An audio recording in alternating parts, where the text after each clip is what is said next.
1절에서 12절, 제목은 애통하는 자입니다. Those who mourn. 1절부터 12절까지 우리가 좀 암송할 수 있도록 계속 할 테니까요. 암송할 수 있도록 한번 좀 힘있게 읽었으면 좋겠습니다. 함께 읽겠습니다. 예수께서 무리를 보시고 산에 올라가 앉으시니 제자들이 나온지라 입을 열어 가르쳐 이르시되 심령이 가난한 자는 복이 있나니 천국이 그들의 것이며 애통하는 자는 복이 있나니 그들이 위로를 받을 것이며 온유한 자는 복이 있나니 그들이 땅을 기업으로 받을 것이며 의에 줄이고 목마른 자는 복이 있나니 그들이 배부를 것이며 긍휼히 여긴 자는 복이 있나니 그들이 긍휼히 여김을 받을 것이며 마음이 청결한 자는 복이 있나니 그들이 하나님을 볼 것이며 화평하게 하는 자는 복이 있나니 그들이 하나님의 아들이라 일컬음을 받을 것이며 의를 위하여 박해를 받은 자는 복이 있나니 천국이 그들의 것임이라. 나로 말미암아 너희를 욕하고 박해하고 거짓으로 너희를 거슬러 모든 악한 말을 할 때는 너희에게 복이 있나니 기뻐하고 즐거워하라. 하늘에서 너희의 상이 큼이라. 너희 전에 있던 선지자들도 이같이 박해하였느니라. 아멘. 네, 지난주부터 우리는 그 예수님의 산상수훈, 마태복음 5장에서 7장까지 나오는 이 산상수훈을 여는 열쇠라고 할 수 있는 팔복에 대한 강의를 시작하였죠. 굉장히 큰 부담 가운데 시작하였습니다. 여러분이 뭐 믿으시거나 못 믿으시거나 제 마음 가운데는 굉장히 팔복 강의가 큰 부담이었어요. 왜냐하면 이 팔복의 말씀대로 살아가지 못한다는 것을 제가 누구보다 잘 알고 있기 때문에 굉장한 부담이었습니다. 어쨌든 성령님께서 이렇게 강권하시다시피 하셔서 시작을 했고요. 첫 시작으로 심령이 가난한 자가 받는 복을 살펴보았습니다. 그리고 이번 주는 우리가 이제 심령이 가난해질 때 자연스럽게 찾아오는 현상, 애통, 그 애통하는 마음, 그리고 애통하는 자가 받는 복에 관해서 알아보도록 하겠습니다. 자, 그런데 지금 제가 어째서 애통은 가난한 심령에 찾아온다고 이야기하고 있는 것일까요? 그 이유를 이해하기 위해서 미국의 작가인 타미 애쉬크래프트가 자신이 겪은 조난 이야기를 바탕으로 저술한 어드릭트라고 하는 책에서 나온 내용을 좀 소개해드리고자 합니다. 지금으로부터 42년 전인 1983년에 타미는 23살의 나이로 자기 연인과 함께 이 하자나라고 하는 이름의 요트를 타고 태평양의 섬나라인 타히티로부터 미국의 샌디에고까지 그렇게 항해를 하고 있었어요. 그 항해를 하는 것은 뭐 그냥 연인과 즐기기 위한 항해가 아니라 어떤 미국의 부자가 요트를 사서 그 요트를 타히티에 정박해 있는데 미국 샌디에고 자기 집까지 갖다 주면 1만 달러와 함께 돌아가는 1등석 항공요금을 주겠다 이렇게 제안했기 때문에 뭐 배를 좋아하고 요트를 좋아하고 바다 여행을 좋아하니까 이제 승낙을 한 거예요. 그런데 이제 가다가 허리케인을 만난 거예요. 얼마 가지 않았는데 허리케인을 만나서 심한 폭풍우가 치는 가운데 배를 침몰하지 않게 하려고 돛을 내리고 막 작업을 하다가 남자 연인이 이게 너무 위험하니까 당신은 그 요트 밑에 보면 이제 이렇게 잠잘 수 있는 공간이 있죠. 여러분 그 요트 안에 들어가 본 적 있어요? 저도 요트에 포항에 가서 한번 가봤는데요. 겉보기에는 별로 안 커 보이는데 밑에 이렇게 딱 내려가니까 침실이 막 2개가 있고 굉장히 넓은 공간이 있더라고요. 응접실도 있고. 그리로 내려가라고 내려가는데 큰 파도가 때리면서 꽉 머리를 부딪히면서 그냥 굴러떨어지고 기절을 해버렸어요. 근데 그 사이에 남자 연인은 파도에 휩쓸려서 바다로 빠져버린 것이에요. 그리고 나서 기적적으로 보트가 가라앉지 않고 풍랑이 지나갔습니다. 허리케인이 지나갔죠. 정신을 차려보니까 자기 혼자 있는 거예요. 그때부터 엉망으로 부서진 보트를 타고 혼자서 41일간 사투를 벌이면서 그래도 바다에 대한 항해에 대한 지식이 있고 나침반과 태양의 위치로 길을 찾는 그 지식이 있었기 때문에 제일 가까운 섬인 하와이 쪽으로 몇천 킬로 그래도 떨어져 있어요. 하와이 쪽으로 방향을 잡고 가서 결국은 41일 만에 하와이 섬에 도착했습니다. 자, 그런데 그 책에서 이렇게 밝히고 있어요. 이 타미는 사랑하는 여인, 정말 결혼할 상대고 굉장히 깊이 사랑하는 영혼의 단짝이라고도 그렇게 표현한 그 연인이 바다에 휩쓸려 가서 분명히 죽었을 텐데 그 41일 동안 그 슬픔을 느낄 겨를이 없었다고 합니다. 그리고 이 41일 동안 바다에서 사투하면서 생존을 위해서 싸우느라고 슬픔을 느낄 겨를이 없었대요. 근데 정작 구조가 되고 육지에서 이제 쉬고 있는데, 휴식하고 있는데 물밀듯이 슬픔이 밀려오더래요. 그때서야 비로소 내가 사랑하는 연인을 잃었구나 하는 그 슬픔이 막 밀려오더래요. 이 일화가 우리에게 알려주는 교훈은 다음과 같은 것이죠. 만약에 우리가요, 이 땅에서 먹고 사는 그 일에 막 몰두하고 그 문제에 사로잡혀 있다면요, 아니면 타락한 나의 혼이 막 즐거워하는 그 일만 추구하고 그 일에 온통 정신이 가 있다면 우리는 결코 가난한 심령을 가질 수 없고 애통하는 마음이 찾아올 수 없다는 거예요. 왜냐하면 애통하는 마음은 가난한 심령에만 오거든요. 우리가 다른 무엇으로 부요하고 복잡하고 정신없고 거기 몰두하고 있고, 마치 타미가 지금 사는 게 급하니까 막 그냥 아무 생각 없이 살려고 몸부림치는 그런 것처럼 이 땅을 살아간다면 우리에게는 가난한 심령도 없고 애통하는 마음도 오지 않는 것입니다. 물론 우리는요, 여러 가지 삶의 슬픈 상황들을 만나죠. 그래서 우리 마음이 슬퍼질 거예요. 그렇지만 그와 같은 인간적인 슬픔은 이 팔복에서 말씀하는 애통과는 차원이 다릅니다. 팔복에서 예수님이 말씀하시는 그 애통은요, 헬라어로 펜도스라고 하는데, 헬라어 단어 가운데 가장 극심한 슬픔을 표현하고 있어요. 우리가 우리나라 표현으로 가장 극심한 슬픔을 어떻게 표현하죠? 단장의 아픔, 창자가 끊어진 듯한 아픔, 그런 의미예요. 이것도 주로 죽은 자에 대한 애통, 애곡을 말합니다. 사랑하는 자가 죽었을 때, 부모님 돌아가셨을 때, 자녀가 먼저 죽었을 때, 친구가, 형제 자매가 죽었을 때 그 복받쳐 올라오는 그 애통을 표현할 때 이 펜도스라고 하는 단어를 사용해요. 예수님 의도적으로 이 단어를 사용하신 거예요.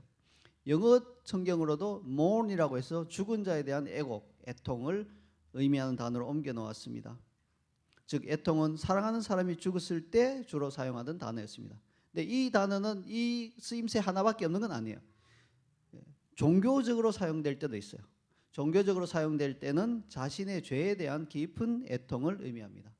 그래서 이 두 가지 의미가 있죠. 그러므로 팔복에서 말씀하는 애통은요, 이 땅에서 우리가 겪는 어떤 인간적인 슬픔으로 인한 그런 고통, 아픔, 이걸 넘어서서 죄로 인해서 하나님과의 관계가 단절되고 내 영혼이 죽은 상태다라는 것을 깨닫게 되는 데서 오는 극심한 내면의 슬픔입니다. 그것이 바로 예수님이 말씀하는 애통인 것입니다. 그리고 이 애통의 특징은 반드시 자기 자신의 내면에서부터 먼저 시작되어야 합니다.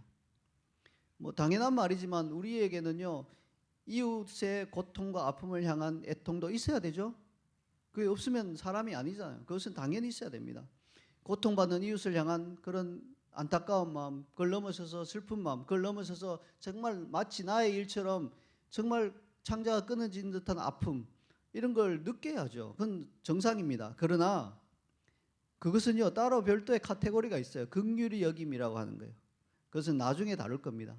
그러므로 지금 예수님 말씀하는 팔복의 두 번째 애통은요, 나의 내면, 나 자신의 내면부터 시작하는 것이에요.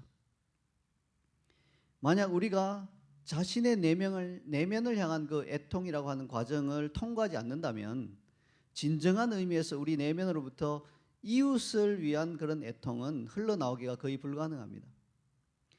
물론 지금도 많은 그리스도인들이 믿지 않는 가족과 친지를 위해서, 혹은 믿다가 떠나가 버린 그런 가족과 친지를 위해서, 이웃을 위해서 간절히 기도하고 애통한 마음으로 기도합니다. 그렇게 하지 않는다는 말이 아니에요. 그렇지만요, 그분들이 자신의 내면을 향한 애통을 통과하지 않았다면요, 많은 경우 그들 마음속 깊은 동기가 정말로 그들을 영혼을 향한 순수한 애통이 아니라 그들이 주님께로 돌아옴으로 인해서 나의 삶이 좀 편해지면 좀 좋겠다, 좀 가정 안에 분쟁이 좀 없었으면 좋겠다, 아니면 다른 사람들이 나를 볼 때 전도에서 이렇게 화목한 가정이, 신앙 안에서 가정이 되었구나, 이런 소리를 들었으면 좋겠다, 이런 동기인 경우가 많습니다. 심지어는 그렇게 됨으로써 사람들이요, 우리 가정이 모범 가정으로 뽑히고 막 이렇게 되면 좋겠다, 소원이 없겠다, 이런 동기들. 물론 그 동기가 나쁘다, 잘못됐다는 건 아니지만 자신의 내면을 향한 애통을 통과한 그런 긍휼은 아니라는 겁니다. 그러므로 우리는 먼저 자신의 내면을 향한 그런 애통이 먼저 있어야 하는 것입니다. 자, 우리가 우리 이웃의 그러한 영적 상태를 보고도 정말 깊은 애통을 느끼지 못하는 이유가 뭘까요? 타락과 함께 인간은 원래 자기만 생각하는 이기적인 본성을 지니게 되어서 그런 걸까요? 아니면 그들을 덜 사랑해서 그런 걸까요? 뭐 말로만 그들을 사랑한다고 하면서 그들의 영혼이 어떻게 되든지 사실 깊은 곳에서는 내가 뭐 어떻게 할 수 있겠어 하는 그런 체념 때문에 그런 걸까요? 자, 이런 이유들도 있을 수 있겠지만 보다 근본적인 이유는 아직 나의 내면을 향한 애통을 내가 아직 통과하지 않았기 때문에 그래요. 그걸 통과해야만 그 다음에 그 이웃과 또 사랑하는 친구와 또 친지들 또 가족들을 향한 정말로 깊은 애통이, 즉 긍휼히 여기는 마음이 나에게서 흘러나올 수 있는 것입니다. 나 자신에 대해서도 진심으로 애통하지 못하는데 어찌 남을 위해 진심으로 애통할 수 있겠습니까? 타락한 혼을 가진 인간은 그렇게 할 수 있을 정도로 위대한 존재가 아니에요. 여러분이 나 마음만 먹으면 굉장히 깊은 긍휼로 그 애통함으로 그 영혼을 돌볼 수 있다, 그렇게 되지 않습니다. 자식도 그렇게 안 돼요. 아내도 그렇게 안 되고 남편도 그렇게 안 되는 겁니다. 그러나 내가 그 깊은 애통을 통과하게 나면 성령님이 부어주시는 그 마음이 나에게 임하기 시작하면서 내가 이웃과 가족과 친지들의 그 비참한 영혼을 보면서 진정한 애통이 내 속에서 나올 수 있다는 것입니다. 자, 그렇다면 자신의 내면을 향한 애통이란 무엇일까요? 그것은요, 자신의 비참한 현재 상태로 인해 슬픔에 잠기는 자기 연민이 아닙니다. 나는 키가 왜 이렇게 작아? 애통해하고, 나는 가난한 집에 태어났을까? 너무 힘들어, 애통해. 이런 게 애통이 아니라는 거예요. 예수님 지금 말씀하시는 애통은 그런 차원의 애통이 아닙니다. 그런 것이 아니라 자신의 죄로 인한 애통이에요. 자신의 영혼이 죄로 인해서 하나님과 단절되고 죽어 있는 것에 대한 애통인 것입니다. 거룩하신 하나님 앞에서 계속해서 죄를 범할 수밖에 없는 자신의 모습을 보는 데서 오는 마음의 큰 고통입니다. 다윗을 한번 보십시다. 다윗의 일생 가운데서 다윗이 크게 애통했던 적이 있죠. 밧세바를 범하고 그녀의 남편인 우리아를 치열한 전쟁터에 내보내서 일부러 군사들을 물려서 적들의 손에 죽게 만들었습니다. 살인죄죠. 그렇게 한 후에 자신의 죄를 깨닫고 애통해하면서 시편 51편을 지었습니다. 17절을 보면 그는 이렇게 고백하고 있습니다. 함께 읽겠습니다. 하나님께서 구하시는 제사는 상한 심령이라. 하나님이여 상하고 통회하는 마음을 주께서 멸시하지 아니하시리라. 네, 다윗 시대에 있어서 죄를 용서받는 방법은 뭐였나요? 희생 제사를 드리는 것이었어요. 그래서 내가 죄를 지었지 깨달아지면 짐승을 하나, 흠없는 짐승, 어린 양이나 이렇게 선택하여서 그걸 끌고 가서 제사장 앞에 데려가서 제가 죄를 지었습니다. 이러이러한 죄를 지었습니다.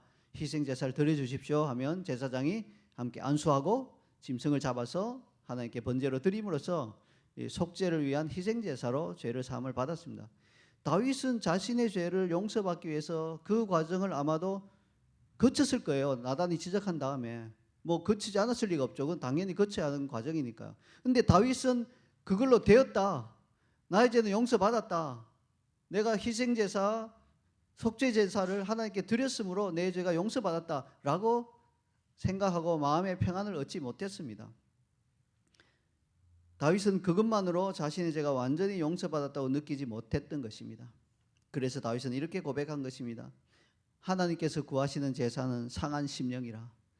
그래요. 예수님보다 무려 1000년이나 앞서 살았고 희생제사 그 시대에 살았던 다윗이 이미 그 희생제사는 앞으로 다가올 예수 그리스도의 그 희생을 통한 속죄 그리고 죄 용서함의 예표라는 것을 깨닫고 정말 하나님이 구하신 것은 상한 심령이라는 것을 계시적으로 깨달았던 것입니다.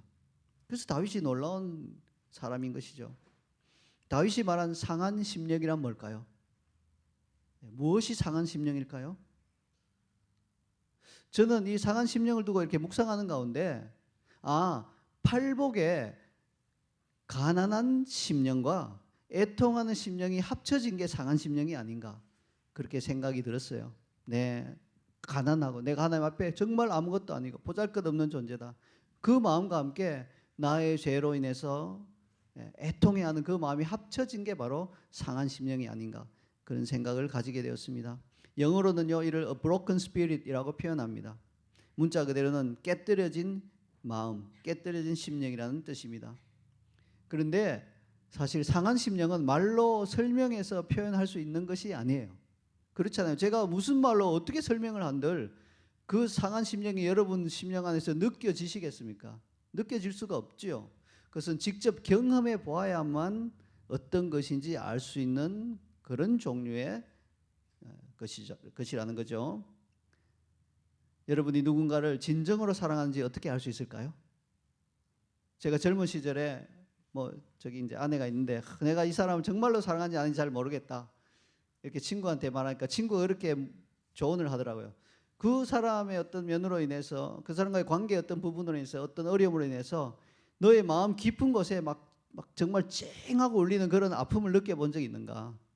그렇다면 그건 진짜 사랑이다. 그런 게 없다면 그건 좀 글쎄올시다, 퀘스천이다, 이렇게 말하더라고요. 생각해 보니까 그런 게 있는 것 같아요. 아, 그래서 진짜 사랑이구나 하는 것을 느꼈죠. 어떤 사람을 우리가 정말로 사랑한다면요, 그 사람의 불행이 곧 나의 불행이 되고 그 사람의 아픔이 곧 나의 아픔이 되고 그 사람과의 관계가 잘못되면요, 정말 그 마음 깊은 곳에서 막 쨍한 듯한 그 아픔이 느껴져요. 이건 뭔가 말로 표현할 수가 없어요. 그때 제가 느낀 바로는 이건 나의 어떤 그런 생각이나 이런 데서 나온 게 아니고 내 깊은 곳에서, 영이라고 표현할 수 있겠죠. 내 영 깊은 곳에서 나오는 그런 느낌이구나, 그것을 몸이 반영하는구나 하는 걸 직감적으로 느꼈어요. 마치 10년 깊은 곳이 찡하고 울리는 듯한 그러한 아픔은 진정한 사랑을 해보지 않은 사람은 결코 느끼지 못하는 것처럼요, 죄로 인해 상한 마음 역시 직접 느껴보지 않으면 그게 무슨 어떤 느낌인지 알지 못할 거예요. 막 가슴이 미어지는 듯한 느낌, 막 이런 느낌, 말로 표현이 안 됩니다. 죄송합니다. 직접 느껴보시기를 축원합니다. 자, 이와 같은 상한 심령을 가지게 되면요, 결국 우리는 하나님께 눈물로 자신의 죄를 자백하는 그 상태로 나아가게 돼요. 이게 축복인 것입니다. 그 상태가 됐는데도 그냥 멀뚱멀뚱 있지 않아요. 그냥 엎드러집니다. 하나님 앞에 엎드러지면서 눈물 콧물로 아버지 앞에, 하나님 앞에, 왜? 죄 용서해 주실 수 있는 유일한 분이니까, 이 문제를 해결할 수 있는 유일한 분이니까 막 그냥 기어 나가는 거예요. 그 복을 얻게 된다는 겁니다. 이를 우리는 회개라고 합니다. 이렇게 자백하며, 눈물로 자백하며 자신의 죄를 자백하는 거 회개죠. 그렇습니다. 상한 심령, 애통하는 심령은 우리를 진정한 회개의 자리로 이끕니다. 그건 그냥 입술로 아버지 제가 잘못한 것 같아요, 잘못했어요, 용서해, 이것도 참 좋은 회개예요. 습관하면 참 좋아요. 근데 상한 심령으로 하는 회개는 파워풀합니다. 아버지 잘못했어요 한 게 수류탄이라면 상한 심령으로 하는 회개는 하나님 앞에 핵폭탄 같은 거예요. 하나님이 막 안 들어주실 수가 없는, 막 귀를 기울여서 들을 수밖에 없는, 하나님의 마음도 막 그 찡한 그 아픔을 가져다주는 그러한 회개의 자리로 우리를 이끈다는 것입니다. 이것이 상한 심령을 가지게 됨으로써 오는 축복입니다. 그리고 그 회개의 끝은 죄 사함의 기쁨과 말할 수 없는 하나님의 위로입니다. 방금 읽은 시편 9절에서 다윗은 하나님이여 상하고 통회하는 마음을 주께서 멸시하지 아니하시리라, 그렇게 고백하고 있습니다. 다윗은 자신의 내면에 있는 상한 심령이 자신으로 하여금 통회하는 마음을 가지게 했다고 고백하는 것이죠. 통회라는 말은 무슨 뜻일까요? 문자 그대로 보자면요, 애통해하면서 회개하는 거예요. 제가 방금 설명드린 그대로 다윗은 상한 심령을 가졌고 그 결과 애통해하면서 회개하는, 통회하는 자리로 이끌림을 받았다는 것입니다. 다윗은 상한 심령을 품고 밤마다 눈물로 자신의 침상을 띄우고 자신의 요를 적시면서 자신의 회개를 회개했다는 말입니다.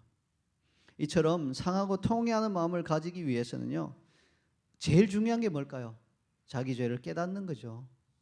내 죄를 깨닫지도 못한데 어찌 상하고 통회하는 심령을 가질 수 있겠습니까? 깨닫는 게 제일 중요해요. 죄를 깨닫지 못하면 애통하는 마음도 찾아오지 않습니다. 근데 문제는 우리가 이 죄를 깨닫는 게 쉽지 않다는 거예요. 누군가 알려줘야 깨달을 수 있는 것들이 있죠. 그런 상태라는 거예요. 나 자신은 잘 모르는 경우가 너무 많아요. 물론 양심이 있으니까 알죠. 그런데 어떠한 죄들은 나의 양심도 잘 모르고 양심이 딱 이게 마치 막 면역이 된 것처럼 양심도 잘 모르는 그런 죄들이 있어요. 하나님 보시기에는 굉장히 괘씸하게 보시는데 나의 양심도 잘 몰라서 그냥 멀뚱멀뚱 있는 죄들이 있어요. 누군가 알려줘야 돼요.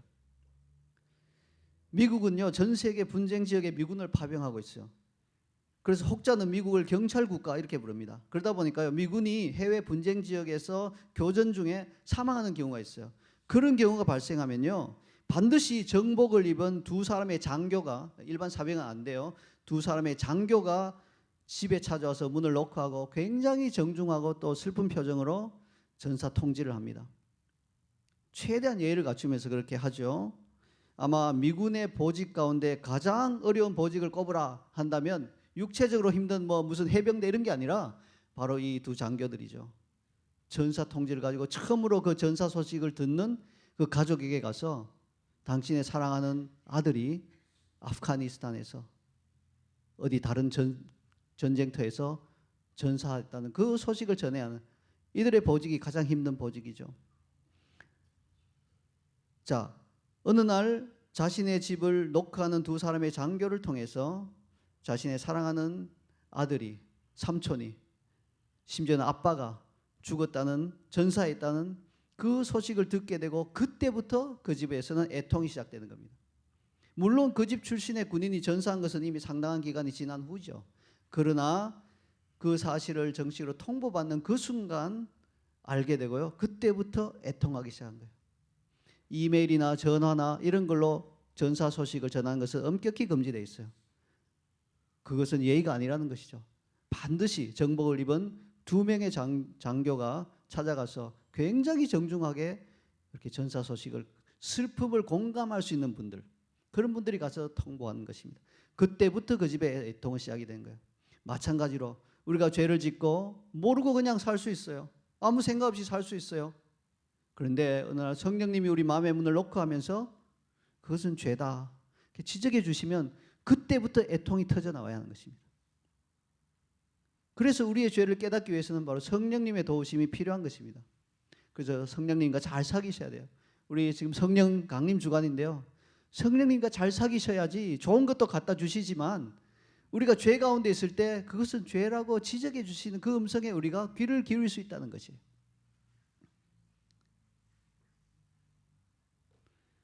여러분, 다윗은 그 하나님 앞에 심각한 간음죄와 살인죄를 저지르고 얼마나 그냥 지나갔을까? 그냥 아무 일 없다는 듯이 국사를 보면서 얼마나 시간이 흘렀을까요?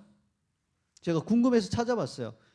근데 잘 몰라요. 근데 학자들의 추정에 의하면 그것도 다윗의 그 바세와 사이의 첫째 아들이 죽은 그 사건을 봤을 때 길면 1년, 짧아도 한 8, 9개월은 되었을 것이다. 8, 9개월 동안 그냥 아무 일 없다는 듯이 살았던 것이에요.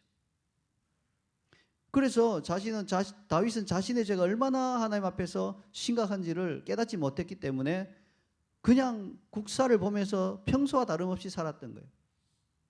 아마도 자신은 한나라 왕이니까 뭐 왕이 원하는 대로 좀 하였기로서니 이게 뭐 그렇게 큰 문제가 되겠는가 이렇게 생각했을지도 모르겠어요. 그랬기에 그냥 지냈던 거죠. 그런데 하나님은 다윗을 사랑하셔서 나단 선지자를 보내주신 거예요. 성령님을 대신하는 구약의 선지자죠. 오늘날은 이제 성령님이 하시고요. 성령님이 또 대리를 쓰시는 게 또 멘토라든지 말씀이라든지 환경이라든지 심지어 우리 가족 뭐 다 있어요. 그때는 주로 선지자, 특히 왕은 선지자 아니고는 누구 말도 안 들으니까 선지자를 보낸 겁니다. 다윗의 죄를 적나라하게 지적하니까요, 그때부터 다윗에게는 애통하는 마음이 임한 것입니다. 참 감사한 거죠. 다윗이 위대하다는 게 이거예요. 왕임에도 불구하고 죄를 지적받았을 때 인정하고 통회하는 마음을 가지게 되는 것, 이게 다윗의 위대함입니다. 이 패턴은 오늘날 우리에게도 그대로 적용됩니다. 우리가 하나님 보시기에 아주 괘씸한 죄를 저지르고도 이를 모르고 그냥 형식적인 신앙생활을 할 수 있습니다. 알면서도 억지로 무시하면서 그렇게 지낼 수도 있어요. 그러다가 성령 하나님께서 하나님의 말씀이나 혹은 내면의 음성, 아니면 삶의 어떤 상황과 환경 혹은 멘토를 통해서, 심지어 가족 중에 어린 아이의 입술을 통해서도 자신의 죄를 지적해 주실 수 있습니다. 그렇게 하십니다. 이때가 매우 중요한 기로입니다. 자, 만약 다윗이 자신의 죄를 정면으로 지적하는 나단을 향해서 막 화를 내면서 여봐라, 이 선지자를 끌어내라, 그렇게 했다면 어떻게 됐을까요? 그는 결단코 애통하는 심령을 가지지 못했을 겁니다. 그리고 통회하지도 못했을 겁니다. 다윗 왕이 위대했던 점이 바로 이것입니다. 그는 왕의 신분임에도 불구하고 자신의 그 부끄러운 죄가 지적당하자, 그 은밀한 죄가 지적당하자 그대로 통회하는 마음으로 하나님 앞에 무너져 내려 밤마다 눈물로 침상을 띄우고 눈물로 요를 적시면서 회개하였습니다. 자, 그러면 성령 하나님께서 우리 죄를 지적하시고 우리 양심에 찔림을 주실 때 우리는 어떻게 반응해야 할까요? 정말 바라기는 다윗처럼 상하고 통회하는 심령으로 회개의 자리로 나아가게 되기를 축원합니다. 여러분, 무시하지 마세요. 이거 아무것도 아니에요. 변명하지 마세요. 양심을 찌를 때 그 회개 자리로 나아가야 사는 길입니다. 자, 지금까지 다윗의 예를 들었는데 혹시 우리 가운데 뭐 나는 다윗처럼 다른 사람의 아내를 빼앗고 살인하지는 않았으니까 상하고 통회하는 마음을 가지지 않아도 된다고 생각하는 분이 있을지 모르겠습니다. 내가 저지른 죄들은 비교적 가벼운 죄니까 뭐 그렇게 상하고 통회하는 마음까지 가져야 되냐? 라고 생각하는 분들이 있을 수 있습니다. 그러나 그렇지 않습니다. 우리가 상하고 통회하는 마음을 가지는 데는요, 우리 죄가 얼마나 무거우냐 가벼우냐 그거하고는 별 상관이 없어요. 왜냐하면 상하고 통회하는 마음은 내가 죄를 저질렀다는 그 사실에 대한 애통이라기보다는요, 그거 아니에요. 그것도 있지만 포함되지만 본질은 아니에요. 내가 또 이런 죄를 저질렀네, 어떻게 하나. 이것은 본질은 아니라는 거예요. 이 상하고 통회하는 심령의 본질은 뭐냐? 나의 죄로 인해서 하나님과 내가 사랑하는 주님과 또 나의 이웃이 그 마음에 큰 상처를 받고 아프다, 그것을 느끼고 상하고 통회하는 마음을 가지게 되는 것이에요.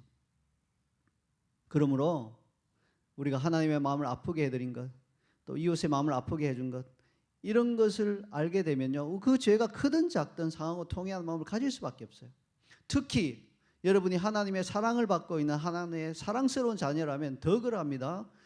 다른 사람이 보기에는 아무것도 아닌 작은 거짓말도 여러분이 사랑받는 하나님의 자녀라면 하나님은 그 여러분의 입에서 나오는 거짓말을 훨씬 더 가슴 아프게 받아들이실 거예요.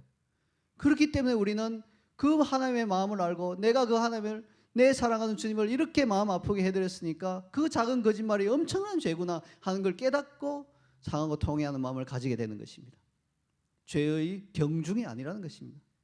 내가 하나님의 마음을 얼마나 아프게 해드렸냐기 때문에 사실 신앙이 좋고 신앙이 더 성숙하고 주님의 마음에 더 합한 자일수록요, 더 작은 것 가지고 상하고 통회하는 마음을 가질 수밖에 없어요. 그런 원리입니다. 이게 가진 자는 더 가지고 없는 자는 그 가진 것마저 빼앗기는 성경의 원리인 것입니다. 이렇게 사람들이 작다고 여기는 죄에 대하여서까지 우리가 상하고 통회하는 마음을 가지고자 애쓰다 보면요, 이 작은 죄들까지도 서서히 우리 삶에서 사라지기 시작합니다. 여러분, 그냥 가볍게 하나님 잘못한 것 같아요 라고 하는 사람은 분명히 그 죄를 다시 저지를 가능성이 높습니다. 그런데 상하고 통회한 마음으로 눈물로 회개한 사람은 그 죄를 최소한 한동안은 안 저지를 거예요. 그리고 그것이 반복되다 보면 그 죄가 완전히 나의 삶에서 끊어져 나가는 것입니다. 그런데 이 과정에서요, 더 중요한 건 내가 나의 죄를 끊었다, 감사하다, 이거 과정도 굉장히 중요하고 귀한 것이지만 더 중요한 게 있어요. 뭡니까?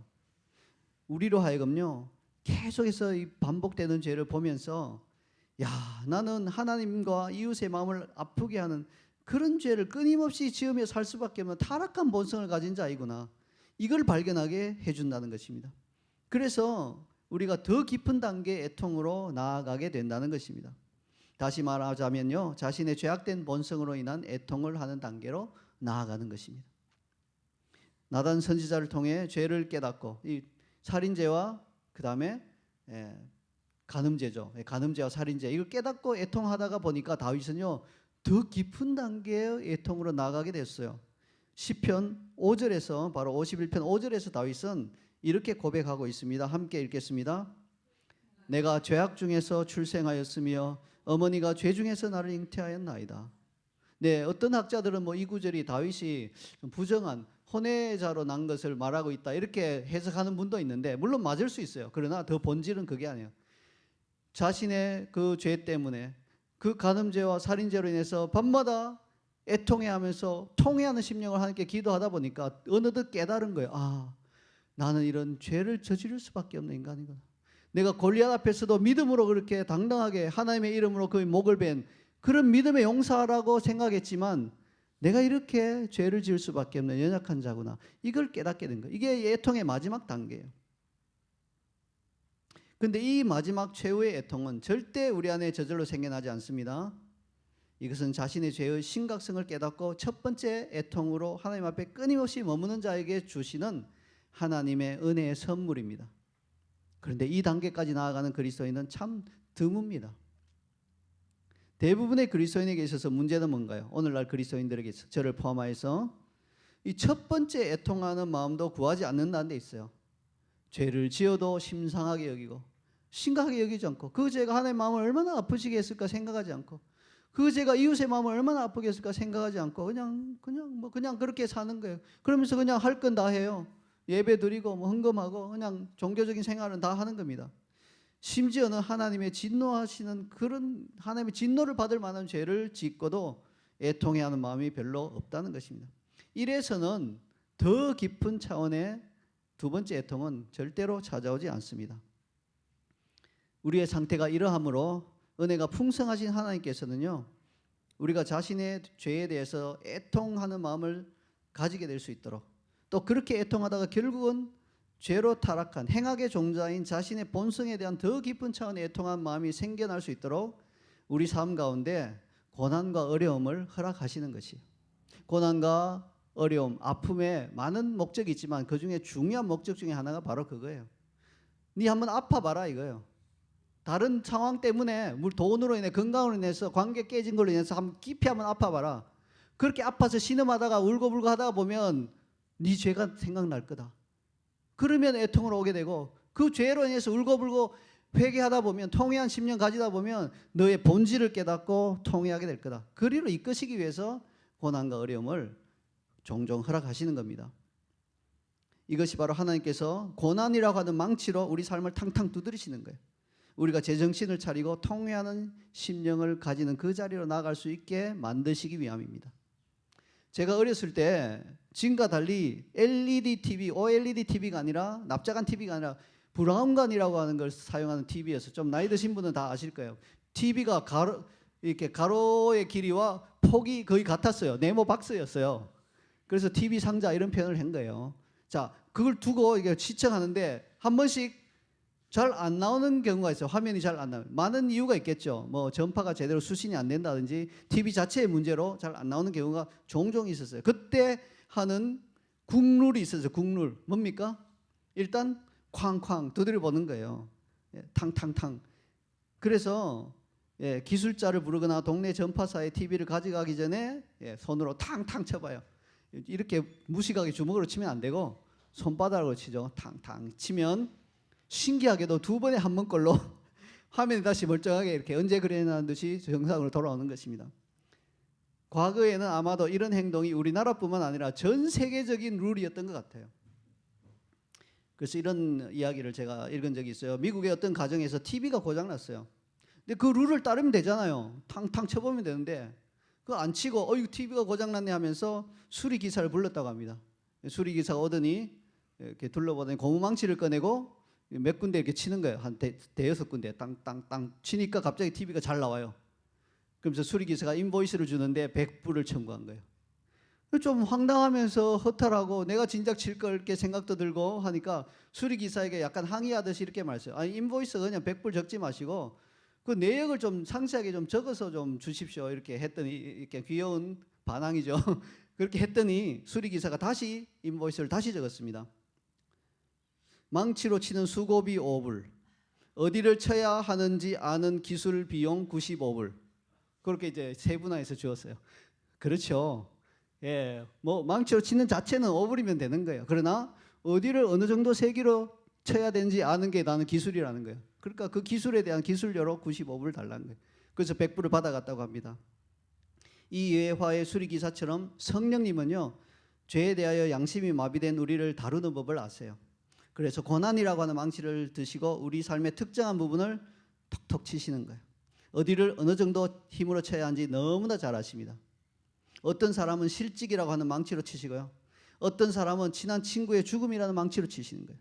또 다른 사람은 자녀의 탈선이라는 망치로 치시고, 또 다른 사람은 뜻하지 않은 질병이라는 망치로 치십니다.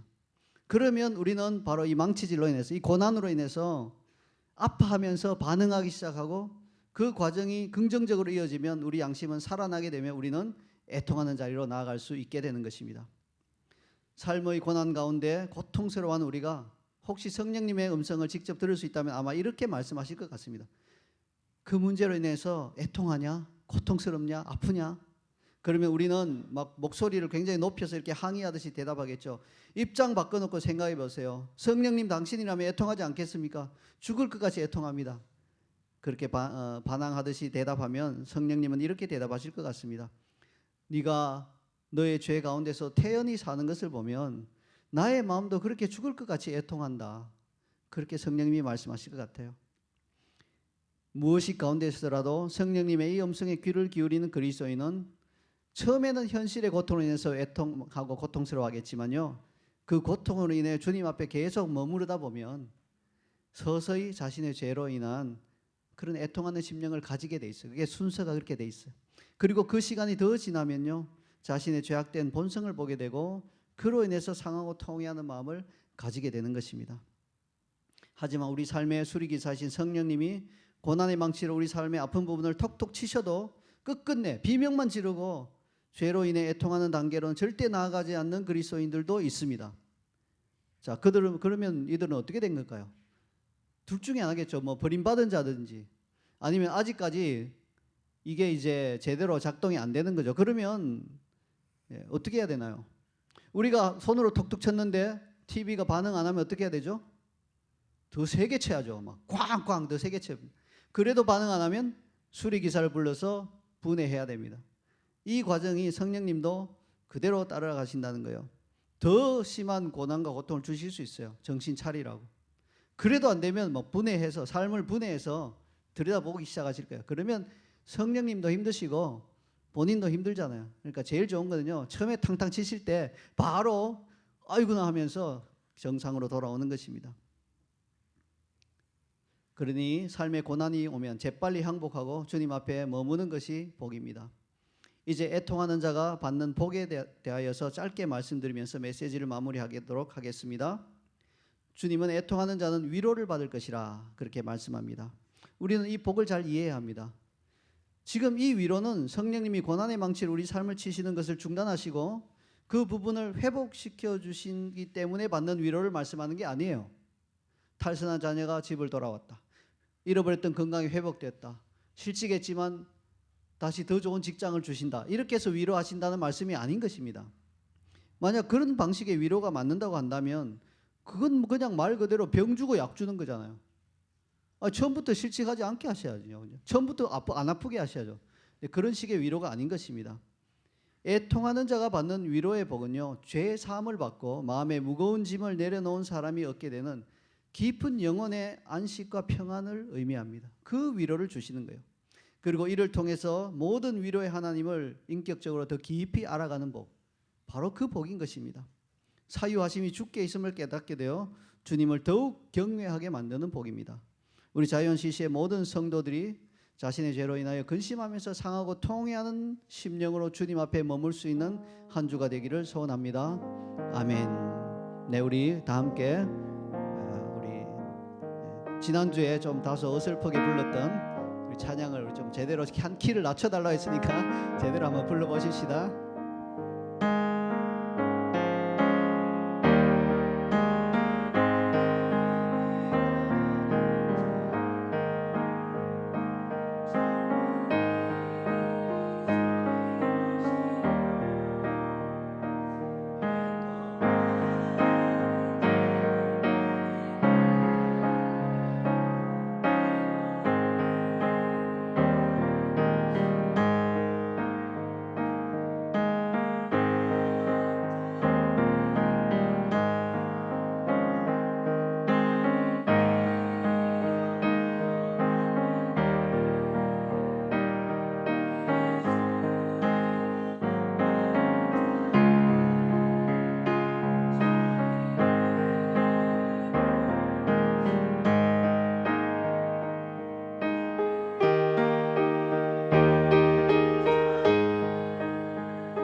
훨씬 낫네요.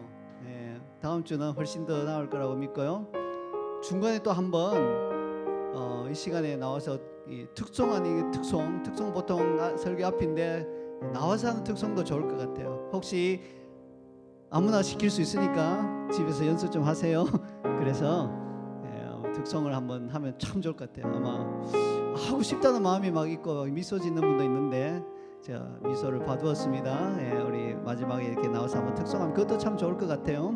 자, 우리 팔복을 다시 한번 말씀을 보시면서 특별히 애통한 자가 받을 복, 하나님의 애통하는 마음, 그 통회하는 심령을 나에게 달라고 우리 결단하며 기도하며 나가도록 하겠습니다.